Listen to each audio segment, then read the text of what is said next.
history of weapons ያው ኮሎንጊዮ ዳይነስቲ ፔሪድ የነበረውን አይተናል። አይረን ቼን አርምድ ጀስት ልብሶቻቸው ብረት እንደሆኑ እንዴት ከብረት የተሰሩ ልብስ ይለብሱ እንደነበረ ነው የምናየው። ጆሲዮን ዳይነስቲ ፔሪድ ደግሞ እነዚህ መገልገያዎችን ማየት ትችላላችሁ። ቦ ኬዝ ኤንድ አሮ ሆልደር ቀስቶች እንዴት የቀስት ወቅት ነበረ። ሆርን ቦ ሉክ የተለያዩ ቀስቶች ክሮስ ቦ፣ አርኬስ፣ ቲምብልስ እናያለን። የተለያዩ አይነት የቀስት አይነቶች ፍራንኪሽ ካኖን ኢቭን የሚፈነዳ ነገር እንዴት እንደ ቦምብ የመሰለ ነገር ኢቭን ኢፍ በፊት የነበሩ ሰዎች እንዴት አድርገው የተለያዩ ነገሮችን በመጠቀም ይሰሩ እንደነበር እናያለን። ትሪፕል ባረል ሚኒ ካኖን የተለያዩ ነገሮች እንዳሉ እናያለን።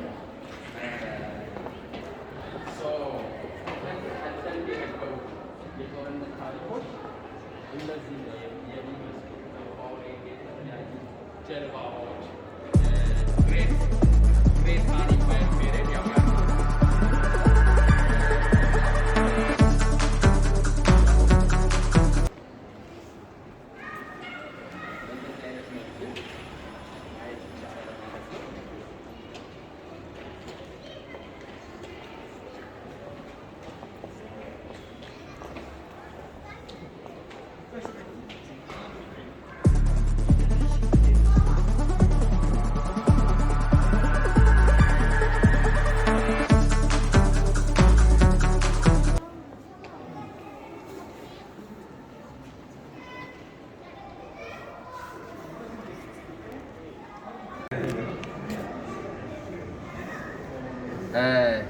ስለዚህ ቅድም በሰፊው ሳያሳያችሁ የነበረውን ደግሞ አሁንም ገረፍ አድርገን እያየን እንሄዳለን እና ፕሪሂስቶሪክ ኤጅስ ሚድ ጆሲዮን ከፕሪሂስቶሪክ ኤጅ እስከ ሚድ ጆሲዮን ፔሪድ ያለውን እዚህ ውስጥ እናያለን። የዎር ሂስትሪው ማለት ነው። ጀስት የተወሰነ ብናይ ፕሪሂስቶሪክ ፔሪድ፣ ጎጂሲዮን ፔሪድ፣ ሲላ ፔሪድ፣ ዩኒፋይድ ሲላ ጀስት ከዚህ ጀምሮ እንዴት እያደረገ ከዚህ ክፍል ጀምረን አጠቃላይ እስክንወጣ ድረስ ያለውን ነገርና ዋር ሂስትሪ የዎር ሂስትሪ ዋን የሚባለው እዚህኛው ዲፓርትመንት ውስጥ ነው ያለው። ለምሳሌ ፕሪሂስትሪ ፔሪድ እዚህ እናያለን ማለት ነው። ጎጂዮን ወደዚህ እንመጣለን። ቀጥሎ እንዲህ እያለን ሶስተኛው ፓርቶችን ትመስላለች። አራተኛው ፓርት ይህንን እናያለን። ሲላ እዚህ ውስጥ እናያለን። ዩናይትድ ሲላ እዛ ጋር እናያለን። ይህንን እዚህ ውስጥ እናያለን። ጎሪዮ እዚህ መሀል ያለው ፓርት እናያለን። ጆሲዮንን አይተን እንጨርሳለን ማለት ነው። ከፕሪሂስቶሪክ ኤጅ እስከ ሚድ ጆሲዮን ፔሪድ ያለው እዚህ ውስጥ እናያለን። ፕሪሂስቶሪክ ኤራ የኮሪያን የፕሪሂስቶሪክ ዘመን የሚባለው ከየት እንደሚጀምር ቢሲ 300 ከክርስቶስ ልደት በፊት 300 አለ። ቢሲ 1000 አለ። ቢሲ እስከ 8000 ድረስ አለ። ቢሲ 15 እንዲህ እያለ ፕሪሂስቶሪክ ፔሪዳቸው የኮሪያዎቹ ምን እንደሚመስል እዚህ ይጠቀሙበት የነበሩት ጀስት ማቴሪያሎችን ማየት ትችላላችሁ። ድንጋዮች የተለያዩ ፖይንት ይባላል፣ ያ ቾፐርስ ይባላል፣ ይህም ቾፐርስ ይባላል፣ ቾፐርስ ቱልስ ይባላል። ክራክድ ስቶን አሮስ ይባላል እና ስቶን ኤክስ የሚባል ይሄ ያለ ብሮንዝ ኢፍ ዩ ዋንት ቱ ሲ ብሮንዝን ማየት የምትፈልጉ ከሆነ እዚህ ጋር ብሮንዝ እዚህ ጋር አለ። ሊያኦኒክ ስታይል እዚህ ጋር አለ። ኮሪያን ስታይል ፋይናሊ ሮት የሚባል ብሮንዝ ዴግ የሚባል እዚህ ጋር አለ። ስቶን አሮ አለ። ክሮስ ሆ ታይገርስ የሚባል እዚህ ያለ ማለት ነው። እንትኑ ይሄን ይመስላል። በእንደዚህ አይነት ሁኔታ ማየት እንችላለን። ሰው እዚህ ጋር ምስሎችን ማየት ይቻላል። በወቅቶቹ የነበሩ ነገሮች በዛን ወቅት የነበረው ቴሪቶሪ ብረት ድንጋዮቹ ምን ይመስሉ እንደነበረ በእንደዚህ አይነት ሁኔታ ማየት ይቻላል። ፕሪሂስቶሪክ ፔሪድ ላይ የነበረው ማለት ነው።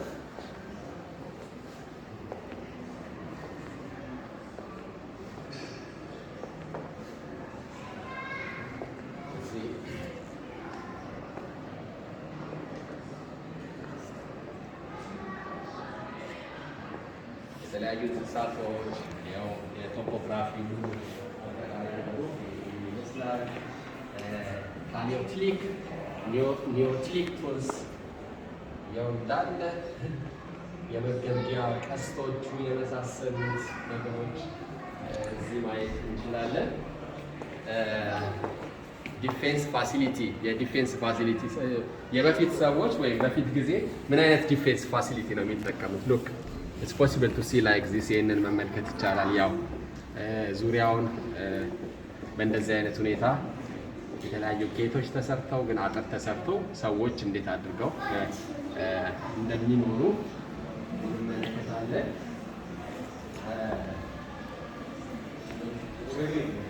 ጎጂዮን ኪንግደም የተለያዩ ቀስቶች ትሪ እና ታውቃላችሁ ጀስት እንዴት ቀስት ዘ ፓሊዮቲክ ኤንድ ዘ ኒዮሎቲክ ፔሪየድ ሂስቶሪካል ሳይቶቻቸው ይህን ይመስላሉ። ዳይነስቲው ፓሊዮቲክ ኒዮሊቲክ ቱልስ እንደዚህ መመልከት ይቻላል።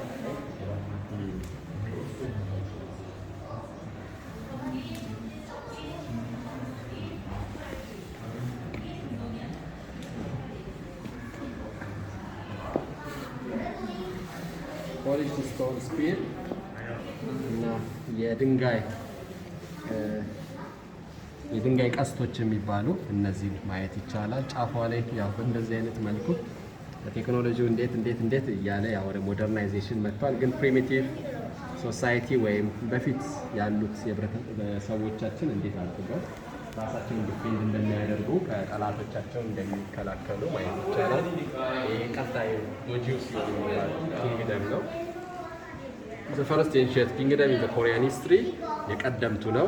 Founded on the basis of the developed agriculture and Bronze Age culture when Chinese Han Empire, the strongest power in East Asia at the time, invaded during the 2nd century. The Gojoseon troops put up a strong resistance እንደነበራቸው ነው።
ዳይነስቲዎች ናቸው።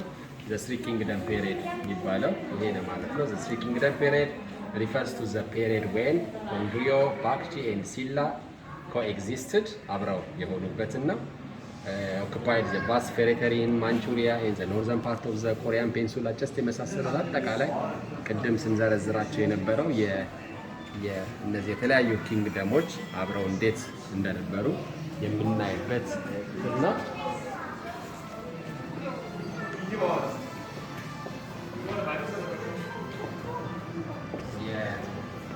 የጎሪዮ የሚባለው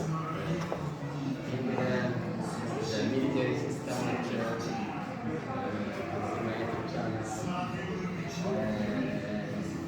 ይጠቀሙባቸው የነበሩት እነዚህ ማቴሪያሎች ማየት ይቻላል። ቴሪቶሪያል ኤክስፓንሽን ኦፍ ኪንግ ኮዋንጊዮ ግሬትስ የሚባል ጀስት ምን ይጠቀም እንደነበረ ለቴሪቶሪ ዲዩሪንግ ሆጊዮሮ ፕራይም ታይም 5th ሴንቸሪ ላይ ቴሪቶሪው እንዴት እንደነበረ እነዚህ ማየት ይቻላል። እነዚህ ፈረሶቹ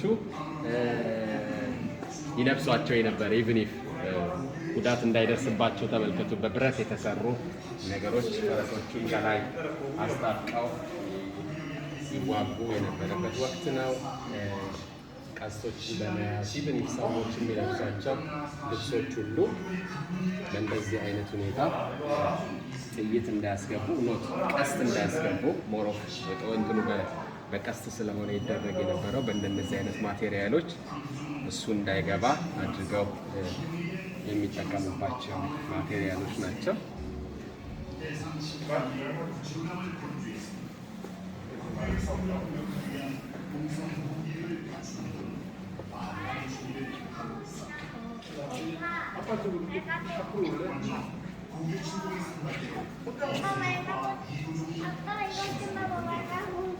이거 많이 가고 말에다가 이런 갑옷을 하고 그 다음에 사람들은 저런 갑옷을 입고 싸우고 እነዚህ ጋር ፎቶች ናቸው። 갑옷 안에 이렇게 입는 거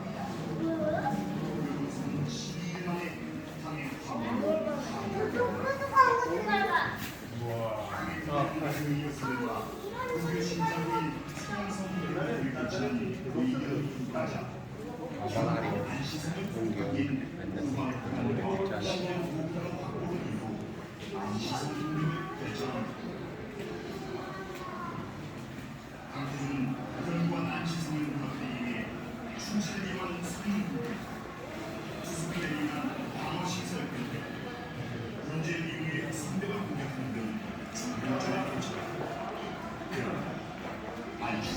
생각보다 견고했다.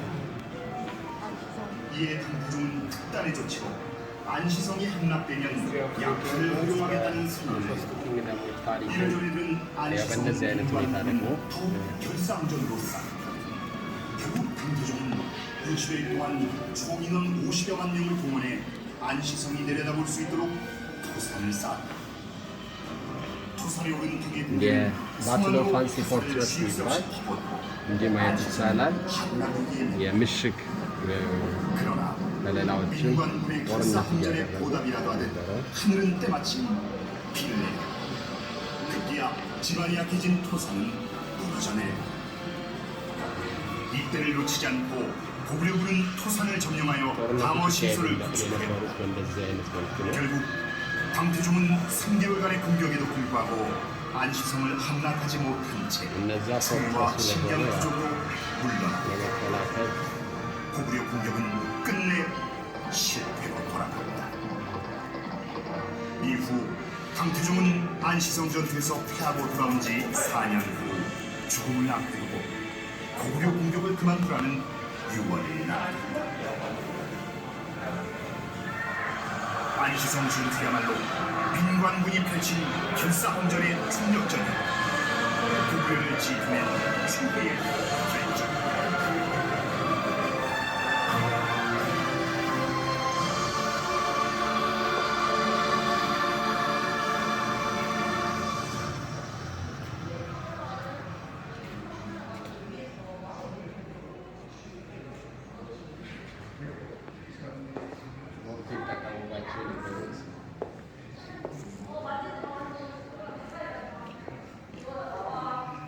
ቀጣዩ የሚመጣው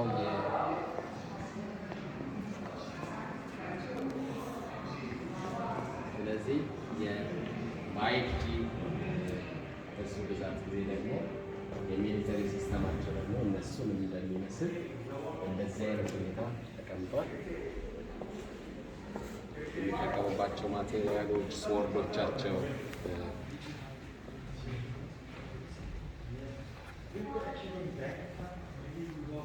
ብሮንዝ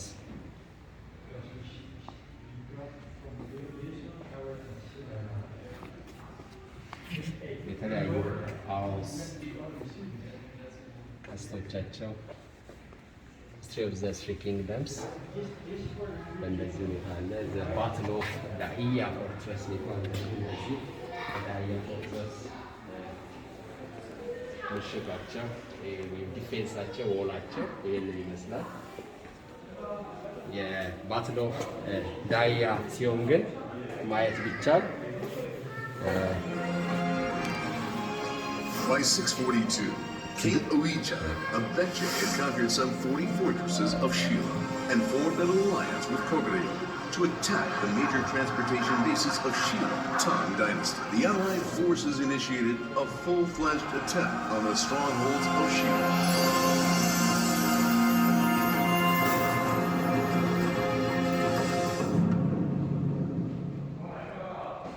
The Daeyeon fortress of Shilla, located in the present-day Hapcheon, Gyeongsang-namdo province, was an important military strategic point as it relied on the border between Baekje and Shilla. At the time, Kim Jun-chu's son-in-law, Kim Boon-suk, was the minister presiding over the fortress. But his lack of leadership and commanding power caused low morale among the people. Under these circumstances, Gun-il turned on Kim Boon-suk, burned down the storage in the fortress premises after secretly communicating with the Baekje forces. Taking advantage of the chaos at Daeyeon fortress, King Uija immediately assigned 10,000 soldiers to serve under General Yoon Chun to attack the fortress with full force. The Baekje troops had gained momentum in the fighting spirit of the previous seizures dozens of Shilla's fortresses, and they struck Daeyeon without fear. Shilla's commanders, Chu Chu and Young Suk, fought courageously to defend the fortress, and they heroically died on the battlefield. Kim Boon-suk, the minister of Daeyeon, trusted the words of his aides, Achang and Sungchang, and did not fight in the battle. Later, he surrendered to the Baekje troops, met his fate alongside his family. After the fall of the Daeyeon fortress, the Baekje forces captured around 1,000 men west of Shilla. General Yoon Chun received 20 horses and about 140 tons of grain for his meritorious service. Meanwhile, Kim Jun-chuck of Shilla swallowed the pain of losing his daughter and son-in-law in the Battle of Daeyeon, reached out his hand to Copenhagen. When his request for an alliance was rejected by Younghae So-moon, he asked for assistance from the Tang Dynasty. And this is what sparked the flame that allowed Shilla to unify the three kingdoms.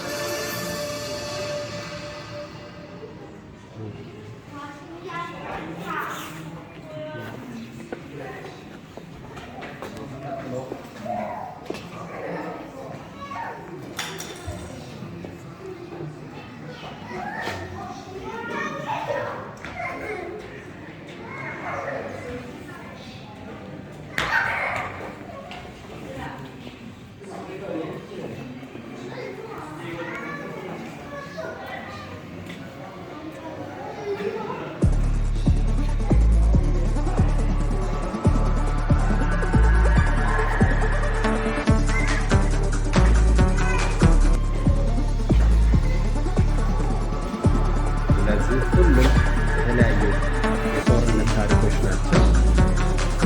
ይህም 642 ላይ የነበረ የባትል ኦፍ ሃዋንግ ሳን ሪዮ ይባላል። 660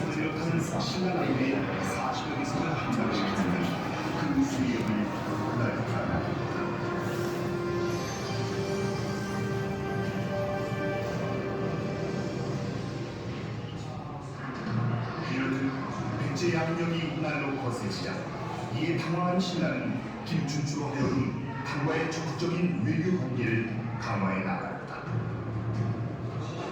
당시 당나라는 수차례에 거친 고구려 원정이 실패로 돌아가자 백제는 산전인격하기로 하고 신라의 구원 요청을 받아들여 군사동맹을 체결했다. ግዛቶቹ የሚመስላሉ።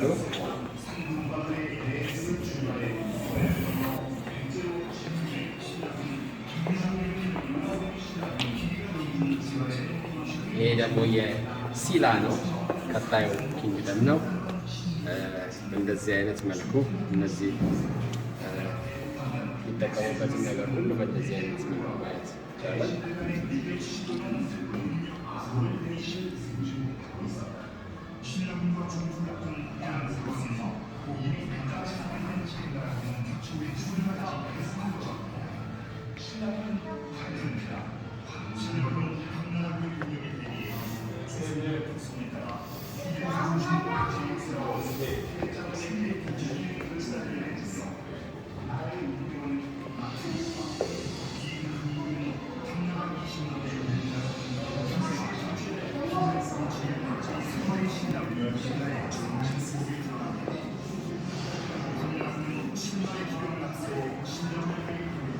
ይህ ደግሞ የኖርዝ ሳውዝ ስቴት ፔሪድ የነበረውን ነገር እናያለን።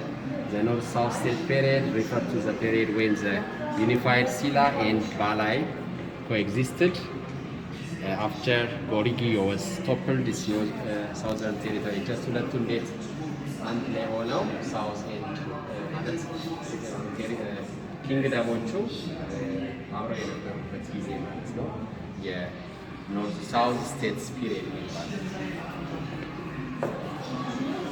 ዩኒፋይ የሆኑ ሲላዎች ሚሊቴሪ ሲስተም ኦፍ ዘ ዩኒፋይድ ሲላ ምን እንደሚመስል በእነዚህ ፔሪዮዶች ውስጥ በ679 እስከ 935 ማየት ይቻላል። ይህ ደግሞ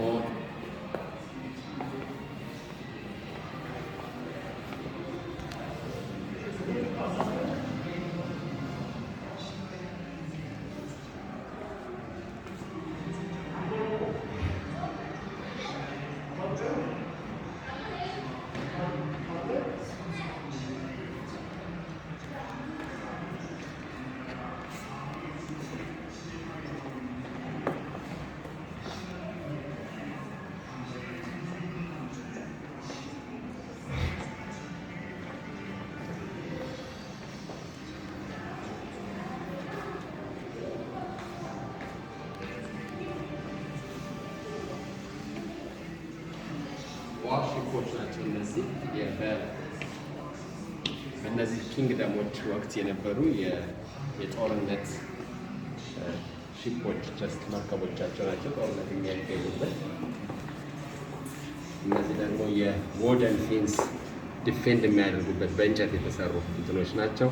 ስዎርድ ዊዝ 3 ሌቭልስ የተለያዩ ሌቭል ያላቸው ስዎርዶች ናቸው። እነዚህ ደግሞ የውድን ፌንስ ናቸው ማለት በእንጨት የሚሰራ እንደ መከላከያ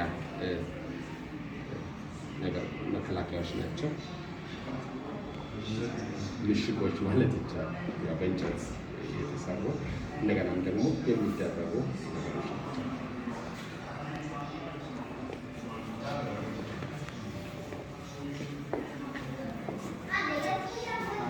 እነዚህም ራሱ ኪንግደሞች ናቸው። ሌላ ነገር ማሳየት ይቻል። In the early 9th century, the Shilla kingdom was rampaged by pirates of the Tang Dynasty with their frequent raiding and looting. Shilla was considered as a paradise for pirates.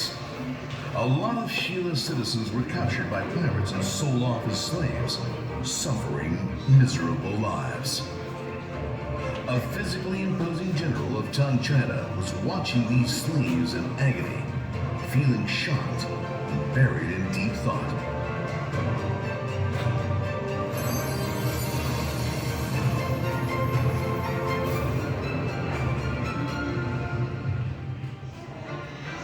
John Bogo. Originally being a Shilla citizen, John Bogo was a successful general of Tang China. When he witnessed the misery of the slaves, he decided to move back to his country to mop up pirates and explore new sea routes. John Bogo was born in the southwest seashore of Shilla and spent his childhood there before he moved to Soju of Tang China with Zheng Yan. John Bogo practiced horse riding skills and swordsmanship. He was finally promoted to the high post of general at the age of 30. As pirates' rampage reached its extreme, John Bogo hurriedly returned to Shilla and reported to the king on the despairing lives of the Shilla slaves. He also proposed that military bases be built to sweep pirates and established Chunhei Jin in Guangdong. When his proposal was granted, appointed as the ambassador to Chunhei Jin, John Bogo built a fortress in Garipo to secure the maritime power and prepared ports while training 10,000 soldiers to wipe out the pirates. With John Bogo's excellent leadership and outstanding performance, peace was soon restored to the Sea of Shilla. The practice of treating slaves also discontinued. The Sea of Northeast Asia during that time was bustling with maritime trade among the Shilla Kingdom, the Tang Dynasty, and Japan. John Bogo accumulated his wealth from maritime trade in the Tang Dynasty. He was also highly reputed for his achievements in sweeping pirates that pestered Sheila merchants. After wiping out pirates and securing the maritime power, Zhang Bogo not only engaged in intermediary trade between Tang China and Japan, but expanded his maritime trade to Islamic countries. Despite Zhang Bogo's outstanding performance, the Sheila royal court fell into a deep chaos due to the conflicts over succession to the throne. As the situation grew serious, Zhang Bogo dispatched his troops to eliminate the political opponents. As a hero of the royal court, Zhang Bogo received an official title of nobility and secured the king's promise to marry his daughter. Facing fierce opposition from the nobility, however, Zhang Bogo was assassinated by one of his old subordinates, Yang Zhang. Zhang Bogo explored the sea with a conviction of the one who rules the sea will rule the world.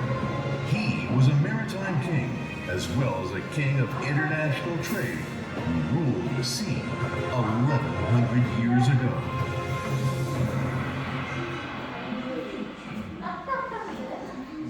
아빠,